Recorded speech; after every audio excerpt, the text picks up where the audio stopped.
बुधवार 29 जनवरी को माघ मास की अमावस्या है। इसका नाम मौनी अमावस्या है।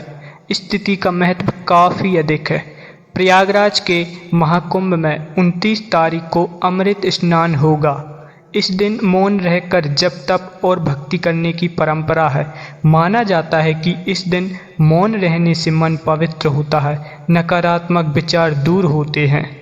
उज्जैन के ज्योतिषाचार्य पंडित मनीष शर्मा के मुताबिक मौनी अमावस्या पर गंगा, यमुना, नर्मदा, प्रयागराज के संगम, क्षिप्रा, सरस्वती जैसी पवित्र नदियों में स्नान करने की परंपरा है। अभी प्रयागराज में कुंभ चल रहा है, तो मौनी अमावस्या पर यहाँ के संगम में स्नान करने से अक्षय पुण्य प्राप्त किया जा सकता है।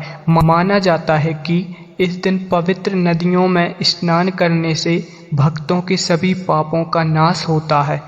पौराणिक कथाओं के अनुसार पुराने समय में राजा भागीरथ ने अपने पूर्वजों की मुक्ति के लिए कठोर तप किया था, जिससे देव नदी गंगा धरती पर अवतरित हुई थी। गंगा जल के स्पर्श से राजा भागीरथ के पूर्वजों को मोक्ष मिला था। इसी मान्यता की वजह से गंगा नदी में स्नान करने का विशेष महत्व है। मौनी अमावस्या पर नदी स्नान नहीं कर पा रहे हैं तो घर पर पानी में गंगा जल मिलाकर स्नान कर सकते हैं। स्नान के बाद घर के आसपास ही ज़रूरतमंद लोगों को धन, अनाज, वस्त्र, जूते, चप्पल का दान करें। इस तिथि पर लोग मौन व्रत रखते हैं, यानी पूरे दिन कुछ नहीं बोलते, चुप रहते हैं। मौन रहना भी एक तप है। ये आत्मसंयम का प्रतीक है और मौन रहने से व्यक्ति को आत्ममंथन करने का अवसर मिलता है। वह अपनी अच्छाइयाँ और बुराइयाँ समझ पाता है। मौन रहने से व्यक्ति दूसरों को अपनी बोली से दुख पहुँचाने से बचता है। मौन रहकर व्यक्ति ज़्यादा एकाग्रता से भक्ति कर पाता है। इस तिथि पर पूजा पाठ, नदी स्नान और दान करने के साथ ही पितरों के लिए तर्पण और श्रद्धा कर्म करने चाहिए।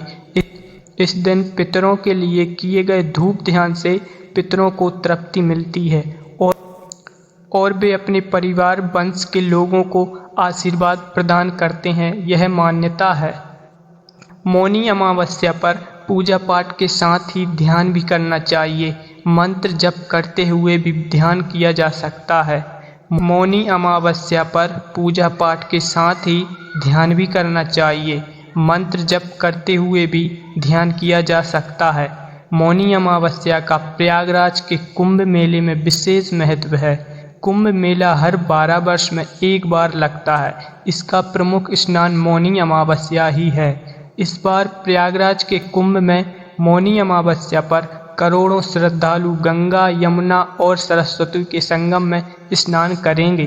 ज्योतिष शास्त्र के अनुसार अमावस्या तिथि पर चंद्र और सूर्य एक साथ एक राशि में रहते हैं। 29 जनवरी को सूर्य और चंद्र मकर राशि में रहेंगे। मौनी अमावस्या हमें मौन रहने का संदेश देती है। हमें अनावश्यक रूप से बोलने से बचना चाहिए। हमें ऐसे शब्दों का इस्तेमाल नहीं करना चाहिए जिनकी वजह से दूसरों के मन को ठेस पहुंचती है। अच्छी बातें कहें, अच्छे शब्दों का प्रयोग करें और जहां ज़रूरत हो सिर्फ वहीं बोलें। इन बातों का ध्यान रखेंगे तो जीवन में सुख, शांति और रिश्तों में प्रेम बना रहेगा। आपको वीडियो अच्छी लगी हो तो प्लीज़ चैनल को सब्सक्राइब करना। हमारे चैनल पर इसी तरह की वीडियो मिलती रहती हैं। धन्यवाद।